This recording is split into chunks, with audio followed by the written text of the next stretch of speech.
This is good old boy Mike from Sips, Suds, and Smokes podcast, and you're listening to Pop Goes Your World. If you haven't already, subscribe on iTunes. And while you're there, please leave us a rating and review. And now it's time for our feature presentation. I'm Chris McBrien, and the pop culture from Generation X is everything to me. And I'm Derek Myers, and I'm here to educate Chris on the great pop culture of today's generation. Episode 275, Bad Santa Movie Review.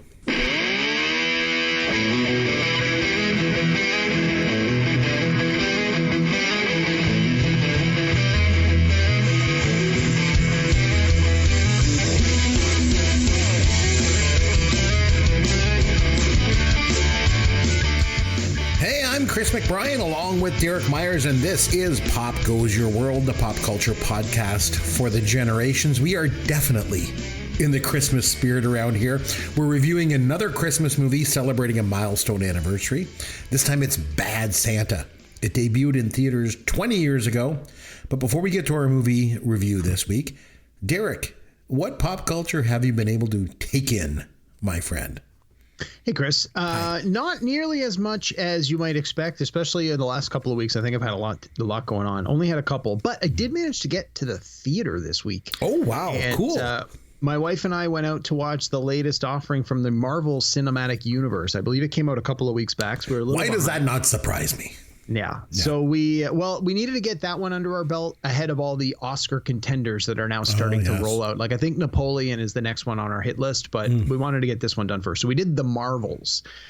This is the sequel to Captain Marvel. Again, as part of the Marvel Cinematic Universe, it's part of the ongoing storyline. It also draws on characters that appeared in some of the television programs running on Disney. So there's one of the characters makes an appearance in the WandaVision, and one of the characters is the main character in Ms. Marvel TV series. So it's the three female heroes that came together, and it was good. I really liked it. It was fun. It was interesting. I know it got a lot of crap on the internet, but movies driven by females always do. I mean, it's three female heroes fighting a female villain. Of course, the haters are going to hate, but if you're a Marvel fan, it's got everything you want out of this one. It's got everything you expect. I mean, it's the quality of the Marvel movies, in my opinion, has dropped considerably in the last couple of years, and this one is definitely a better offering than some of the ones that have come more recently.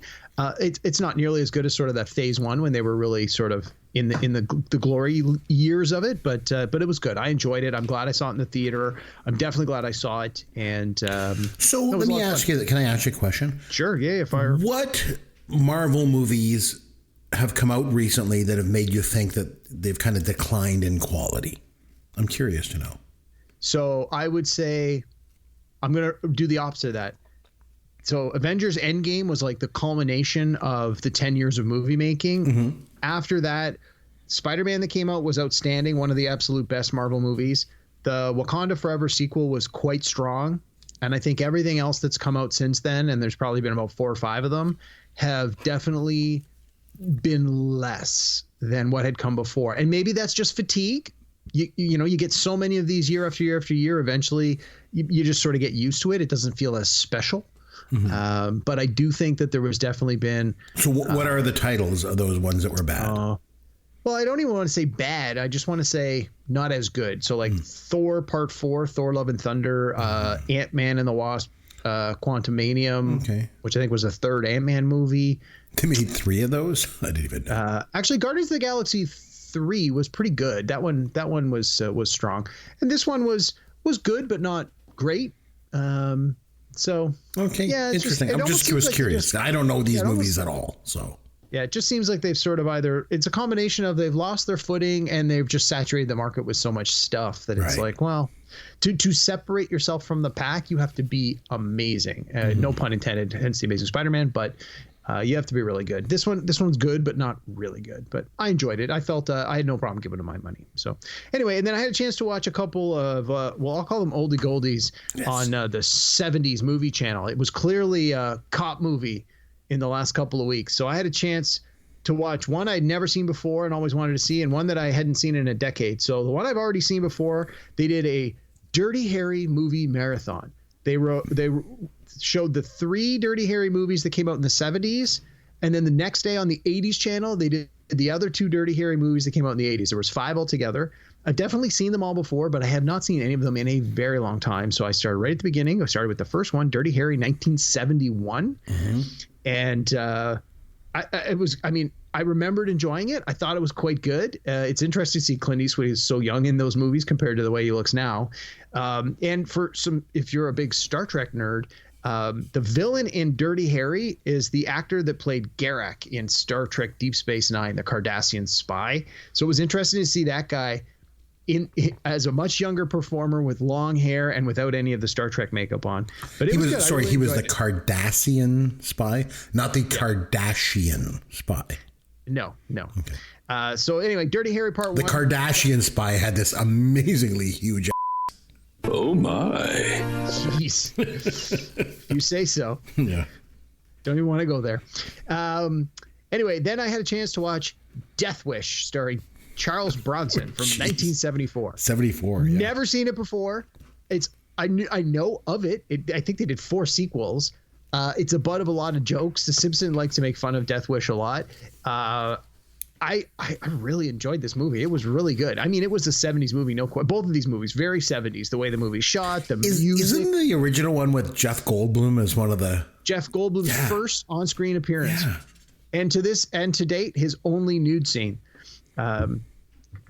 But anyway, no, I enjoyed it. I mean, it is what it is, right? Like these movies were pretty violent, but that was the style in the 70s. So a couple of classics that I was glad I had a chance to go and revisit. And next week, I'm sure I'm going to have all the other Dirty Harry movies under my belt and the Marvels. So that was my week. Thanks. This might be surprising. I've never seen a Dirty Harry movie ever. Wow. But they're right in your wheelhouse, 70s and 80s. I know. I don't know. They never appealed to me for some reason. So I never watched any of them. So maybe I'll have to watch one of them. Okay. So Derek, for me, you know what I miss, bud? I miss the old days. Shocking. I know. So one thing that families used to do together every night back in the 80s, we'd all gather in the living room and we'd watch TV together. And it's a thing of the past. At least it is in our house. I mean, the kids are off watching dumb YouTube videos of, guys playing video games and screaming. And so my wife watches dumb and then I watch old episodes of The Love Boat. So we're all in different rooms watching different things. So we don't do a lot together. So I decided to try and change that, Derek. So I decided I'm going to force my family to watch The Love Boat with me. I'm just kidding. Oh, no, I'm not going to do that. You for that. I don't. If I did that, it would be like that scene in A Clockwork Orange when they had to like peel back the guy's eyelids to force him to watch it. That's what. Yeah. No. So we decided to start watching a show together as a family. We decided on The Simpsons. Oh, right. Yeah, I think you mentioned that in the last show. Yeah. No, I mentioned it to you off mic. Oh, yeah, right. We talked about it off mic. Yeah. And so we started with the very first episode all the way back to that Christmas special from like 1989. It was really interesting to watch the show evolve. It didn't take it very long, let me tell you. By season 3, this show really starts to hit its stride. By season 4, totally in the groove. So I forgot how funny some of these episodes are. Oh my God. The one where Homer jumps Springfield Gorge on Bart's skateboard. He falls down the gorge and hits every single rock and branch on the way down. And they pull him up by helicopter and they keep banging his head off the cliff. And they put him in an ambulance and it hits a tree. So he falls out the back and he goes all the way down the gorge again. My kids were even surprised by how much I was laughing at that. Like I just laughed my head off watching it. And the thing is, this show, what is there, like 35 seasons of this now? Like it's crazy. I probably haven't seen a new episode of The Simpsons in maybe like 20 years. So it's been really, really good for me to go back and watch it. But mostly, Derek, I will say it's nice to have that time together as a family. To sit together and like watch something together. Mm-hmm. So like, I don't know. It's not the way it was. It used to be like when I was growing up, we'd all watch TV together. We'd watch like Happy Days or Laverne and Shirley or whatever. But I don't know. We don't do that anymore. So Chris, let me ask you, how are your kids enjoying the show? Like, are they finding it not hard to follow, but because of the age of the show, the fact that the episodes are 30 plus years old and your kids are they're around 10, like, are they finding some of the humor just doesn't land with them because it's sort of out of time, like some of the references are just so old, or they actually love it. They're really enjoying it, and it's like to the point where it's like, can we go watch The Simpsons? Is it time to watch The Simpsons yet? I'm like, oh my god. So we put it on. There's a couple of things that are a little bit inappropriate with the show. My wife more than once has said, oh, I don't know about this. She's like the Marge Simpson character. She's like, like there is some stuff, that's a little bit inappropriate, I guess. But no, they seem to like it, and they enjoy watching it. They've done really good. Good. Another thing that my family really enjoys about me? This. Here's your dad joke of the week.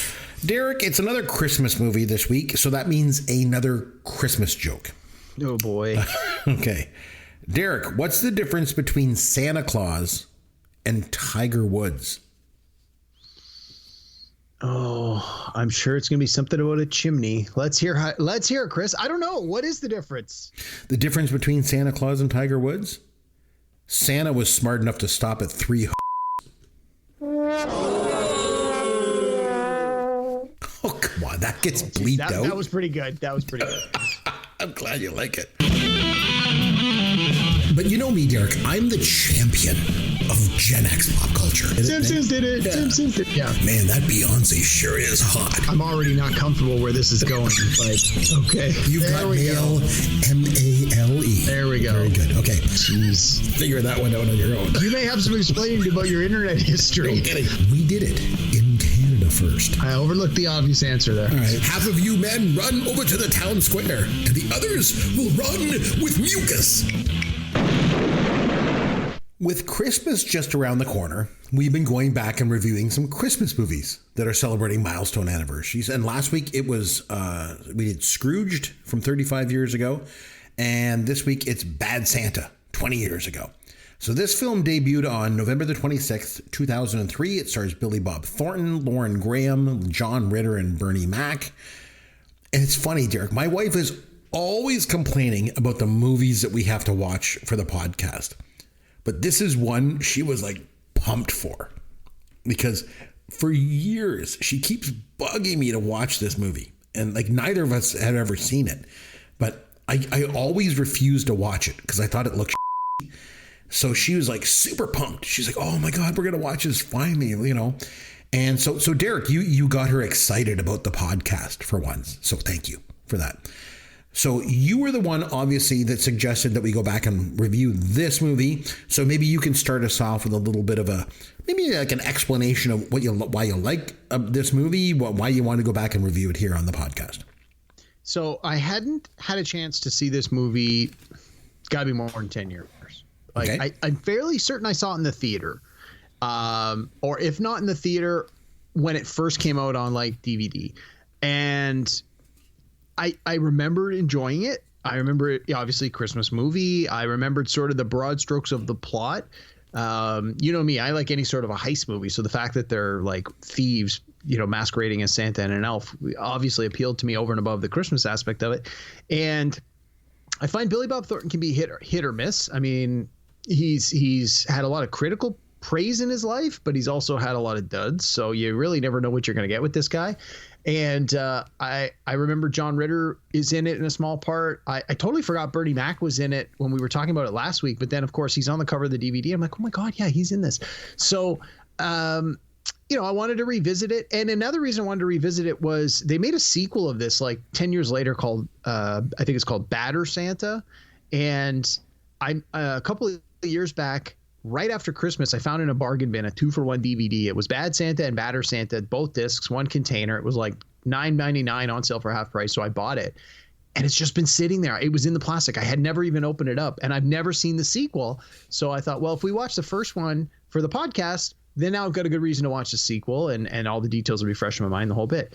Let me tell you, I opened it up this week, and I watched it, and I did not like it nearly as much as I remembered. There were parts that I really enjoyed, but overall I thought, this one's not so great. It's not as good as I was remembering it to be. And I don't know if that's just because time has passed and my sensitivity has changed or what, but I don't know. This might be one of those weird episodes where I recommend a movie, you love it, and I hate it. I don't know. But in any case, there are parts in this movie that I did find quite funny and that I did enjoy. But overall, after I finished watching it, I sort of went, yeah, I didn't love it as much as I was expecting to. So anyway, because you're the one, you're obviously the one that nominated this for the podcast.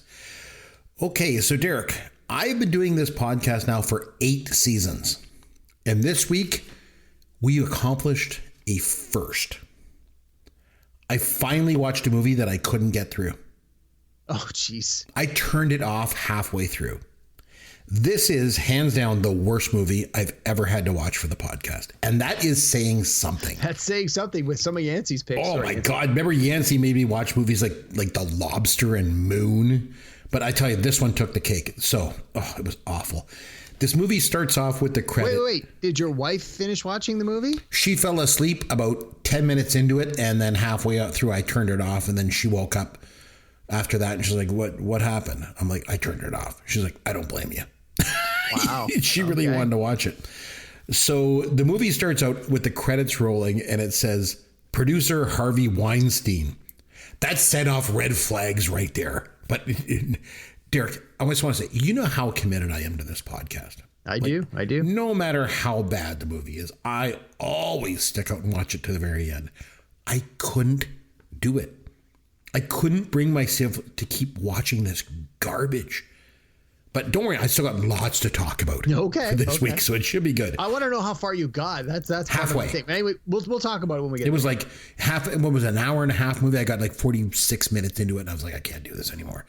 I want to start with the critical and mainstream audience success of this movie. So it came out back in 2003, made on a budget of $23 million. It took in $52 million. No idea how.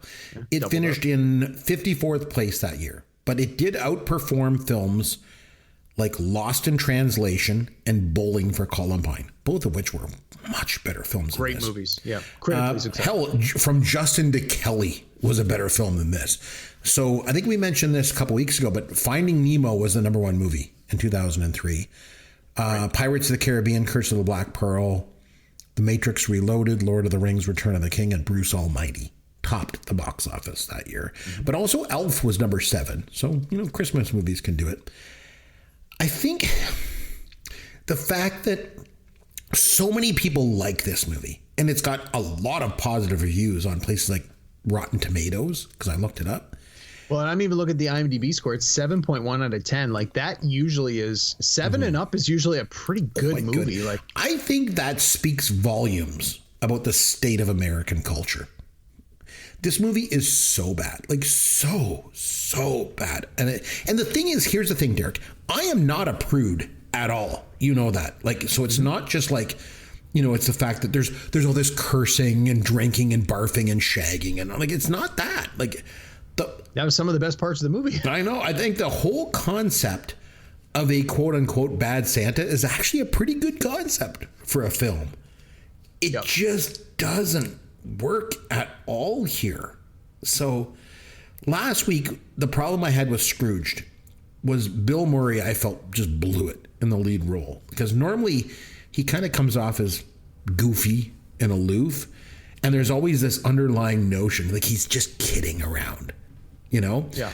And I felt that was really missing from his performance in Scrooge. The same sort of thing here, but like multiplied by 10. So I feel like Billy Bob Thornton was the wrong actor to play this part. And funny enough, Bill Murray was originally considered for the role. Did you know that? I did read that in the trivia, and I have to agree with you. I do think that as much as Billy Bob Thornton, so he did, his performance was interesting in and of itself, and he can do a lot of great things. But I think he was miscast in this movie. Yep. They also offered the role to Robert De Niro and Jack Nicholson, both of which couldn't do it. I heard Nicholson wanted it but had other commitments. Yeah, maybe that was it. I think, honestly, someone like Nicholson would have been good just because he's older and heavier. And I think that would have really added to just the physical aspects of a Bad Santa character. Oh, interesting. Because I think to pull this off right, they needed to have somebody had like a shred of redeeming qualities. Like some sort of underlying likability, I think would have worked. Like somebody like, who's that guy from King of Queens? Kevin James? Is that his name? Oh, yeah. Somebody, you know who else I think would be good? Adam Sandler. Adam Sandler could have played this part. Like someone who underneath it all that you believe is actually capable of some redeeming qualities. But I think that's exactly why they wanted someone like Billy Bob Thornton. You're not supposed to like this guy. He's not supposed to have any redeeming qualities. He is all around just a bad guy in the worst possible way. Well, I mean, like he's I don't know. It's like he's a jerk. He's a capital J jerk. And you're not supposed to like, and I think that was why I didn't like it as much as I remembered. Because I think at the time when it came out, the fact that he was so mean was funny.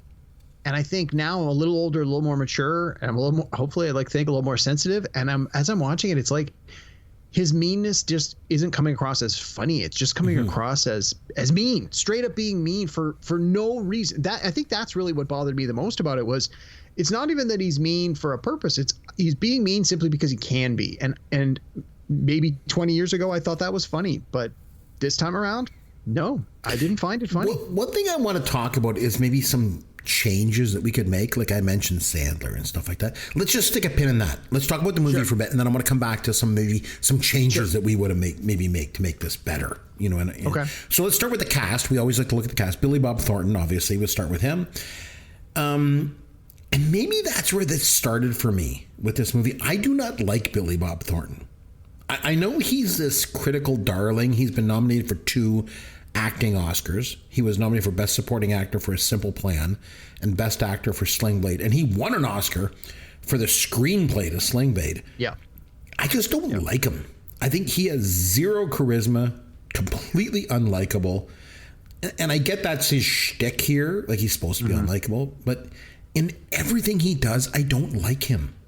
Like in real life too. Like he's a complete weirdo. Remember when he was with Angelina Jolie? Yeah.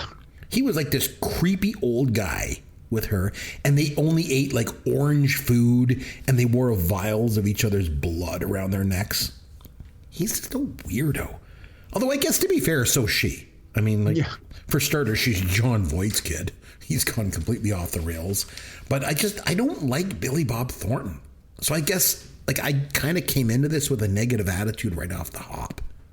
But I think that was and I can see the point for sure. I think a lot of people are like you. They just think he's weird and creepy, and I think that was part of the reason he was cast in this is because you immediately assume that he's going to be an arrogant jerk, and when he turns out to be exactly that, you're like, yeah, I buy that. You know, in fact, I think that's probably what he's like in real life. So I believe this.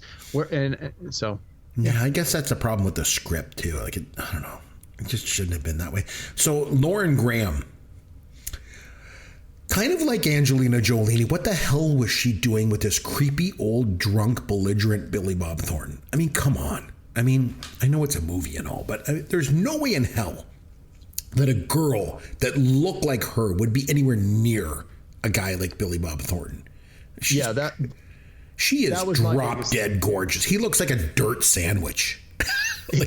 On his best day. Yeah, no, I agree. That was the one thing that I really had a hard time wrapping my head around. And I mean, they try and explain it away where she says like, oh, I have this Santa Claus thing, and that's why she finds him attractive. Like when they're having sex, she wants him to have the Santa hat on and stuff. And you're like, okay, people have their kinks and their weirdness, and I can accept that. You know, you are who you are. You want what you want, but I can't imagine that you continue to like they almost like throughout and not that you watch the whole movie, but through the course of the movie they start to like build a relationship, and they continue to see each other through the entirety of the movie, which it takes place over the course of about a month, the month of December leading up to Christmas. I just don't see that how I see her maybe hooking up with him once or twice and then coming to her senses and going, okay, I got that out of my system, I'm ready to like move on. So yeah, I did find that incredibly difficult to accept, but I knew I had to accept it to see where the movie was going next. She was totally miscast. I think it should have been an actress with more of an edge. Like even like Christina Applegate or someone like that, just not Lauren Graham. I'm not all that familiar with her as an actress. I know she was in The Gilmore Girls. I never watched that. My wife did. No, I never watched it either, but I remember her mainly from an old episode of Law and Order. I used to love watching reruns of that show. So it was like back in the late 90s, I used to work nights at a bar. and I'd come home at night and I'd watch Law and Order reruns on A&E. I don't even know if that's a channel anymore. Remember A&E? It is. Yep. I don't think they run Law and Order reruns there anymore, though. But anyway, I remember there was this episode and she was on it, and I remember just thinking how beautiful she was. And then last week you're talking about this movie and you mentioned, you're like, I think there's nudity in it. And I'm like, I'm really hoping, but there was no Lauren Graham nudity, unless it happened in the second half. Who knows? I turned it off. 5 minutes before the end, you'll have to go back and watch it all the way through. It won't make sense. But you know what? I wouldn't have kept watching it even if I knew Lauren Graham nudity was coming. That's how bad this movie was. Wow. Like that's saying a bold something. statement. Yeah. Okay. So another cast member, Bernie Mac, you mentioned him. What was he known for? I only know him from a small role in Ocean's 11, which I really liked. I thought he was really good in that role. I thought he was great. He had his own TV show, I think, but I never watched it. So I don't he made his bones as a stand-up comedian. He was one of the original Kings of Comedy, where they had the four black comedians that went out and did their thing. He was on that. That definitely was. I mean, he obviously had a career as a stand-up comedian to get him to that point, but that's what put him on like the mainstream national stage, exposing him to an audience that would have never otherwise been able to to see his routine. And then they did the Bernie Mac show, which was loosely based on some of his real life experiences, and it was obviously a toned down version of his stage act. Largely, obviously, you can't have a family TV show where the main guy's cursing and swearing on regular TV, but and then like you said, he was in the Ocean's movies and he had a lot of bit parts here and there. I mean, I think he did pretty well for himself. Unfortunately, he passed away at a relatively young age. He did. He was like 50. He died from a heart attack in like 2008. Although he had like serious health issues for years, I think. Yeah. He did that baseball movie, Mr. 3000. Did you ever see that? No. I mean, it wasn't that good, but I know you like sports movies. Mm-hmm. So I can't really comment on his role here because he wasn't in it very much and he didn't really have a lot to do. Like, it was just he's more in the second half. So if you don't watch the whole movie. Yeah. All right, John Ritter. I was a bit surprised he was in this movie, to be honest.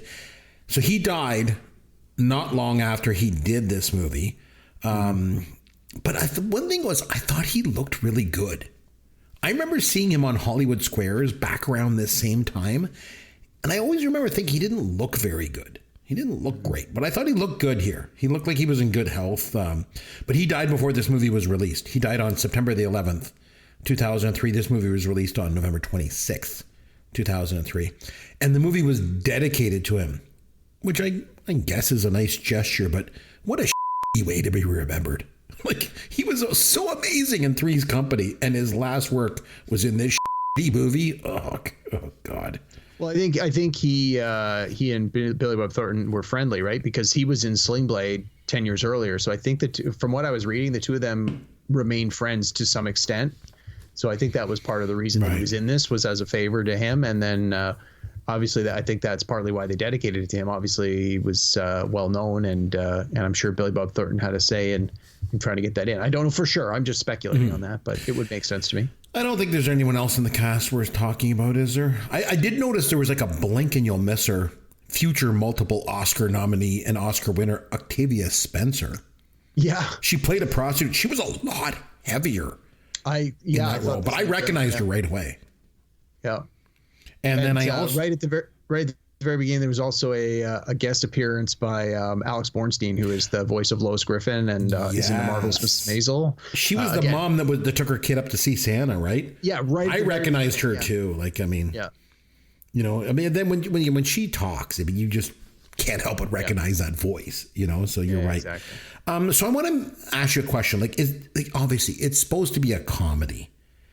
But, I mean, I didn't laugh once, not once. I couldn't even find a single moment that maybe even sort of passed as a joke or was supposed to be funny. Like, if you're going to make this movie, make it a tragedy, maybe, Instead, it's just, everyone is just colossally unlikable.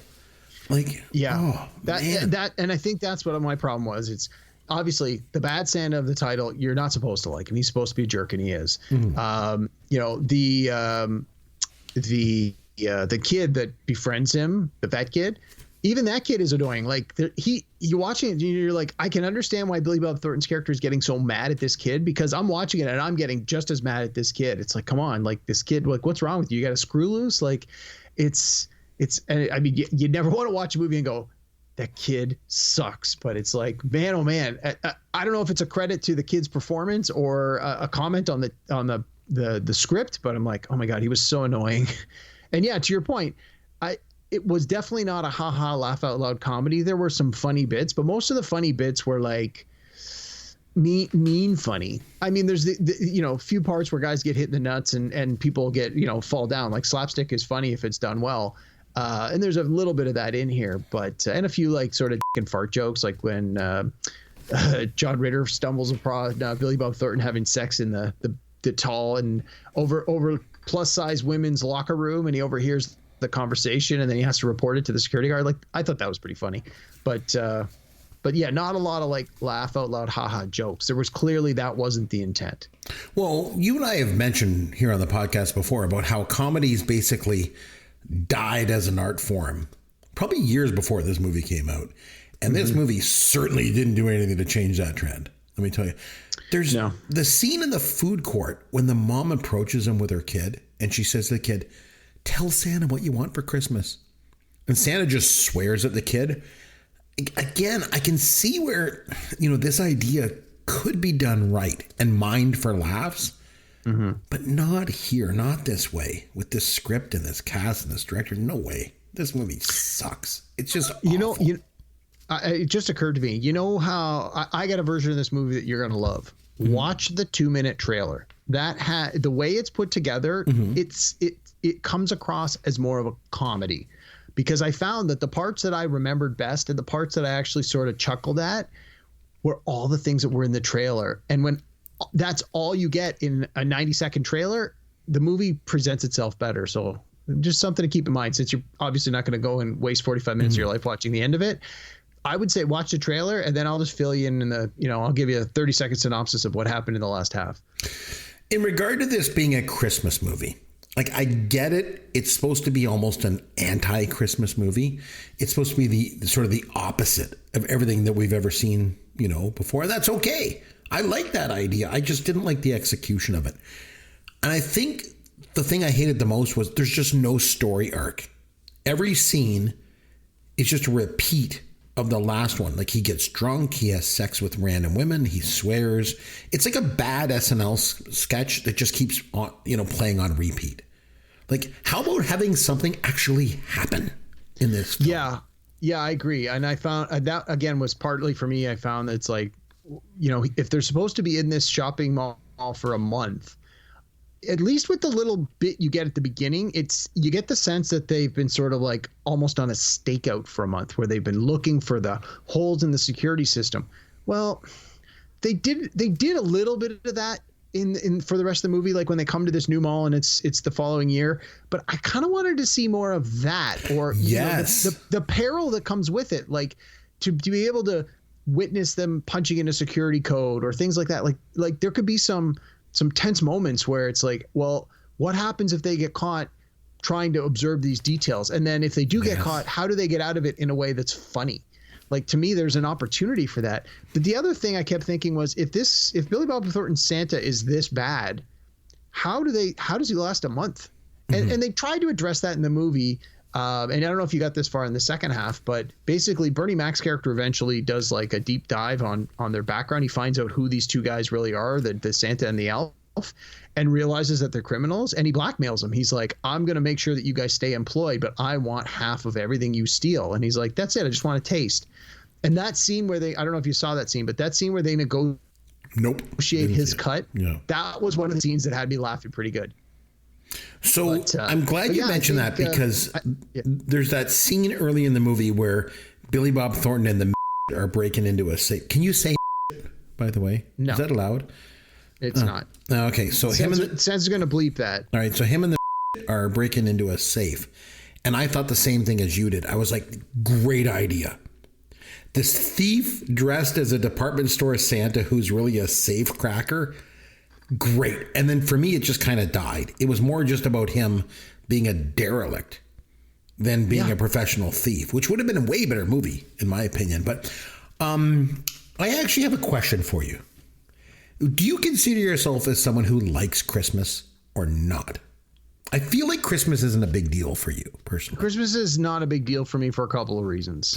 Number one, I don't have kids, and I have one brother, and he doesn't have kids. So I'm not a part of a family where there are a lot of little kids at Christmas time, whether my own or part of my extended family. So once I was old enough that it was like, it wasn't about Santa and presents and all that stuff. It was like, okay, it's just another holiday. And now that I've been working all these years, it's just a couple of days that I get off of work, which is nice.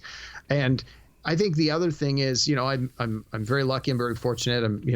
I grew up in a family where we were pretty well off. So it was like Christmas was a time when you got presents and stuff, but that was it. Like you got the presents you wanted, and that was great. Oh, good. Santa brought me gifts. And then when you got a little older, okay, mom and dad ponied up some dough and got you the stuff. And it's like, I don't know. It was almost like, I hear people talk now about how, at Christmas, I got this one gift and it was this thing I really, really wanted, and maybe even wasn't an expensive gift, but it was like, it's important and it's personal. And it's like, I just find that really hasn't been a part of Christmas for me in a long, long time. It's just become so material. It's like, I got to exchange gifts with these 12 friends, and they're going to exchange gifts with me, and I get a couple of days off work, and I get some stuff that I honestly probably don't need, but sure, I can be appreciative, and then you move on. So, and then we watch all these Christmas movies. See, because I do love Christmas, and I guess I like my Christmas movies with a little bit more heart and a little bit more warmth to them. And I get it. Like most Christmas movies, they can be a little bit dark at times, like things like It's a Wonderful Life and A Christmas Carol, but they at least have a redemption story arc to them.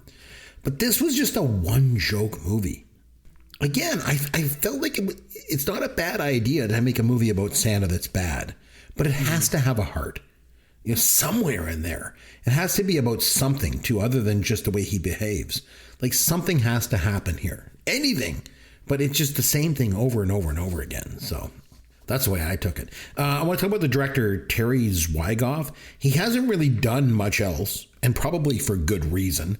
He directed the documentary Crumb, about cartoonist Robert Crumb. Yeah, it's quite good. Yeah, he's the guy that did Zap Comics and Fritz the Cat, right? Yep. And he directed Ghost World with Thor Birch. Indie movie Ghost World, which, again, I've also seen that. It was quite good. It's based on an independent graphic novel.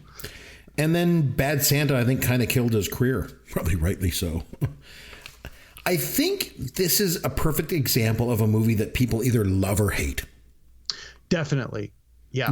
I felt that too. And I thought I was in the first camp, but after watching it again this week, I'm definitely not a love it kind of guy. But if it's another 10 years before I see it again, I'm probably going to be okay. Although I'll be honest, I am going to watch the sequel, maybe not before Christmas, but I paid for it. I want to watch it, and I figure I might as well watch it now while the first one's still sort of fresh in my mind. But then that DVD is probably either going to get given away or just go back on the shelf for a long time. Yeah, it's a love or hate thing. I don't think there's a lot of people out there that are like, oh yeah, Bad Santa, that was okay. I think you either love it or you hate it. Obviously, I fall into the latter category. No kidding. The scenes with the manager, I didn't really get. He won't fire them. And I'm like, why not? Like, the threatens him by saying he's going to get in trouble for discriminating against him because he's black and he's a But that's bullshit. Like, the manager wouldn't get in trouble for firing them. Billy Bob Thornton, he's a drunk. He swears at kids. He his pants while he's on the job. There's like no discrimination argument to be made here. Just fire these bums, Yeah, and I sort of thought the same thing. I mean, it's I don't know. Again, maybe it was that in the time it came out, there was a lot more sensitivity about stuff like that, where it's like, oh, you can't fire a minority, a person of color, or whatever. I mean, obviously you shouldn't fire them for those reasons, but I think maybe in 2003 when this came out, there was more of a spotlight on people using that as an excuse, whether it was a legitimate excuse or not. And in this case, this guy was just like, it's grief that they don't want to deal with. Let's just give him another chance. And like he was saying when he met with the security guard, I'd like to fire them. I can't fire them for these reasons, but maybe there are totally legit reasons that we can fire them. But I like how you always think of John Ritter as such a great guy. And here he's definitely like this naive manager and he's a pushover. But I can't believe how he throws around the word. Even at one point, he's like, no, he's got thin fingers, not the little sausage fingers. So even he's un-PC here, you know? So I mentioned before, how could we come back to this? And like, how could we make this movie work? So a few things for me, the casting, like I say, so going back to 2003, you know, if you could recast this movie, I would go with a couple different changes. I would probably have Adam Sandler be Santa. I would probably have the bartender girl be Christina Applegate. I think the manager would be Henry Winkler. He'd be good. And the security guard, maybe Chris Rock. Maybe the could stay the same. I don't know. You know, it's an un-PC movie. I'm allowed to be un-PC. So. I don't think though, and I just want to retread on this a little bit from what I said earlier. I don't think that's, if you get an actor in the Santa role that you think, oh, that guy's really a good guy deep down, like I think that's gonna, I don't think that the movie's gonna do what they want it to do. It might, you're right, it might be a better movie, but I don't necessarily think it's going to be the bad and bad Santa that they're going for. But yeah, anyway, it's just my thought. That's a good point. The script, though, I think could make changes to kind of rectify that. Like maybe have this Santa character be more of a thief than just an alcoholic lech. Like it would have made for more opportunities in the script, I think. And then the script itself, way more has to happen. It just can't be a one joke movie, like over and over. And the thing is, this movie got a sequel. You mentioned it. You got the DVD. How did that happen? I don't know. Maybe there was a contractual obligation or someone was in it and they're like, oh, well, we have a clause that says if we make clause, pun intended, if we make a sequel, you have to do it at the rate that we signed you at 10 years ago or something. And I don't know, Movies that should never have gotten a sequel. Deuce Bigalow, Male Gigolo. Baby Geniuses 2, Sharknado 2, Leprechaun, and Bad Santa 2. So... Anyway. Okay, so Derek, I turned this movie off. I mentioned, I don't care. People can send me hate emails or you can fire me from the podcast. I just could not watch any more of this garbage. And the thing was, after I turned it off, I flipped around the TV and the stop motion Christmas special, Rudolph the Red-Nosed Reindeer, was on. So it was like the perfect antidote to this poison. So, is this movie rewatchable in any way? Christmas movies need to be. Well, if you had asked me this last week before I had a chance to revisit it, I would have been like, yeah, of course it is. But this time around, no, not in the sense that you're saying. I would definitely not be revisiting this next Christmas. I think I got to give it at least 5 or more years before I'd even consider putting it back in the rotation. But I don't know. I just don't think it aged as well as I remembered it. Yeah, how is this something you'd subject yourself to year after year? I'd rather stick my tongue to an icy metal pole than watch this garbage again. I feel like overall it was a career low point for everyone involved. Everyone. Joel and Ethan Coen, low point. Billy Bob Thornton, John Ritter, the director. The only one this wasn't a career low point for, Harvey Weinstein. That guy. But this movie was terrible. I just, like I say, I couldn't get through it. I feel so bad. So do you want to give it a rating? I mean, out of 10, what would you give it?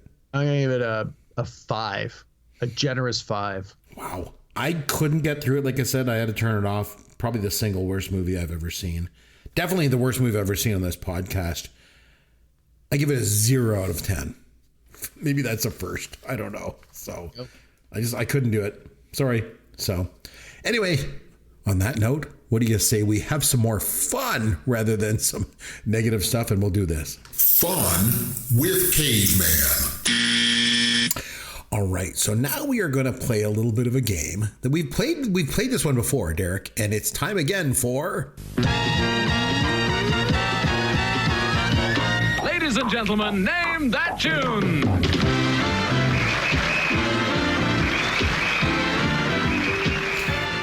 All right, so here's what's going to happen. I'm going to give you some song lyrics.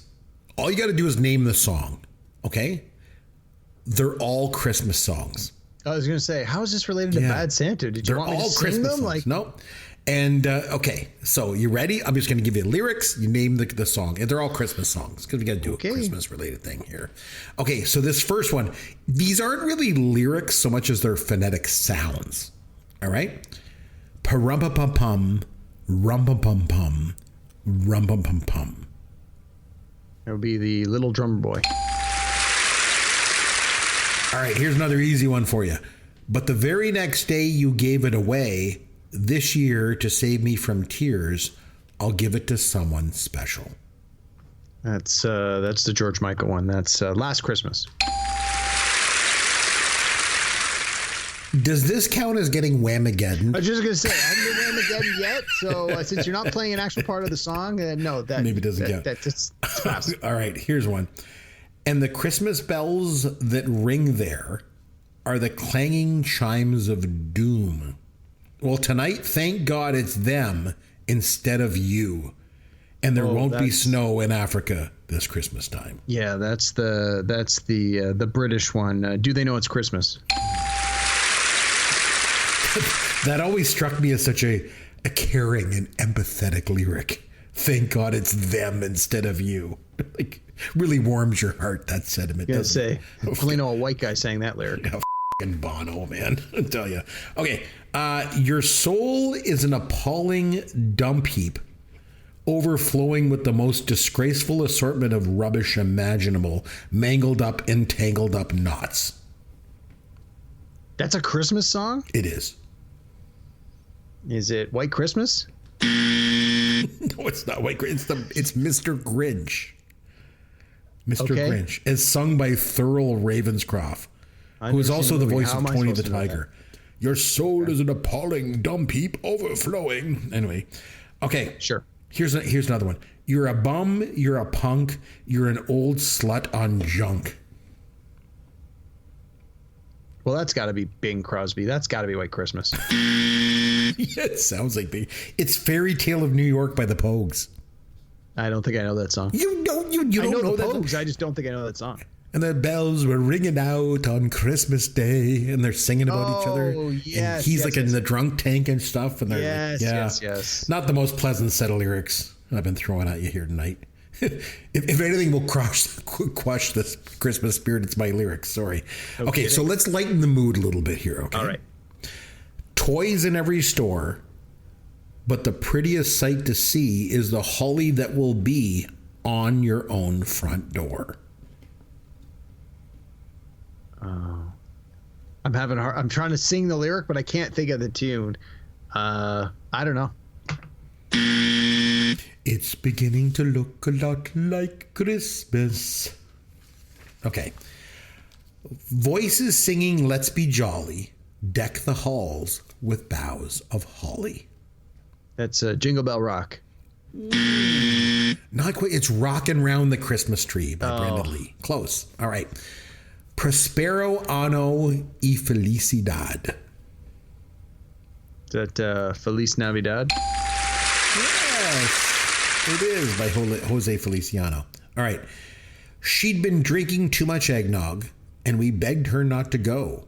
But she forgot her medication, and she staggered out the door into the snow. That's Grandma Got Run Over by a Reindeer. Yes, it was by Elmo Shropshire. All right. When I was a seeker, I sought both night and day. I asked the Lord to help me, and he showed me the way. Huh. I don't know. That doesn't sound familiar at all. It's Go Tell It on the Mountain. Now, the reason why I wanted to include this song as the last one. Oh, yeah. Every year on social media, I share something, Derek, and you may remember what it is. Every year around Christmas. It's a pick. What's that? It's a pick. It's not a pick.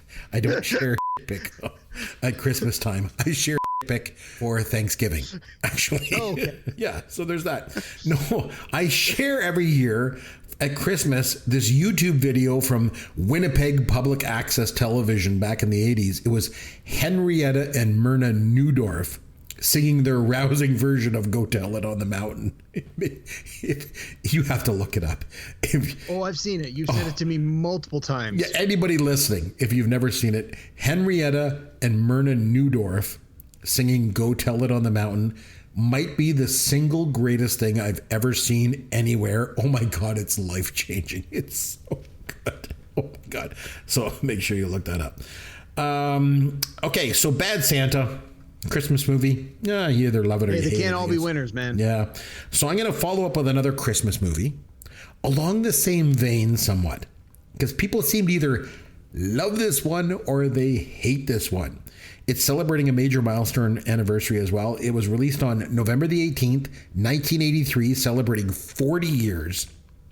And I'm going with A Christmas Story from 1983. Oh, nice. Yeah, directed by Bob Clark. It was starring Melinda Dillon and Darren McGavin and Peter Billingsley. It's funny, I've mentioned this to a few people, and they're like, I don't like that movie. Or they're like, what? Oh, I love that movie. Like, it's either a love or hate thing, I think, with this one. So I don't know anybody that doesn't like this movie. You got to unfriend anybody who doesn't like this movie. Really? I did. So I thought you were in the not liking it. Oh, no. This I even mentioned to my wife, and she's like, I don't like that movie. That movie sucks. I'm like, okay, whatever. So I feel like it's a polarizing film for sure. So it'll be a good follow up to this one. So we're going to watch A Christmas Story from 1983. We're going to come back and we'll review it next week. You're up for that?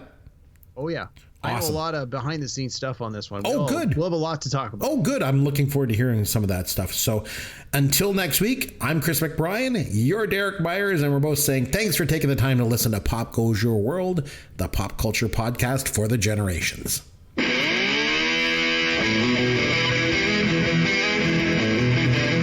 Thanks for listening to Pop Goes Your World. You can contact Chris and Derek at popgoesyourworld.com. Please take a minute and review the podcast on iTunes or wherever you download and listen to the show.